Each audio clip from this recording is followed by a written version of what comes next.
kailangan din, may magandang explanation pa yung anong difference ng ordinary thief at anong itong political thief. Ano? Yung ordinary thief,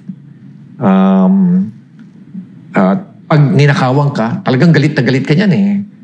Pag ninakawan ka niyan, talagang tatawagin mo yan, mga hayop kayo, mga kriminal kayo, gano'n eh. Pero yung political thief, ninakawan ka na nga, pero tawag mo pa dyan, honorable pa eh. kaya nga, kung makita mo, tinatanggal ko yung honorable dyan. Okay. Walang honorable dyan. I don't even put my position. Ganyan ako sa, nung nasa Philippine National Police ako, I don't even put walang honorable. O kaya mayor, o kaya yung ranko ko, even sa Philippine National Police, I just put public servant eh.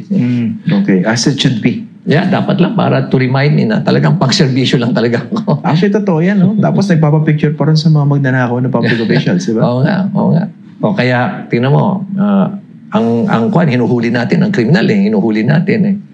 Pero kung titingnan mo rito sa political thief, mismong mga kapulisan pa natin, kami pang mga kapulisan, ginagwardyahan pa namin sila. Sobrang ironic eh. No? Yung political thief, talagang kaaway natin yan eh. Pero dito sa ordinary thief, kaaway natin talaga yan eh. Gusto pa mong patayin, di ba? Oo. Pero itong political thief, tayo nag-aaway. Oo nga, no? Itong political thief, ay itong ordinary thief, pagnanakawan talaga tayo eh. Hindi natin pinipili yan eh. Pagnanakawan, talagang yan eh. Pagnanakawan tayo yan eh. Pero yung political thief, pinipili natin para nakawan tayo. Oo nga na. Yun ang irony, di ba?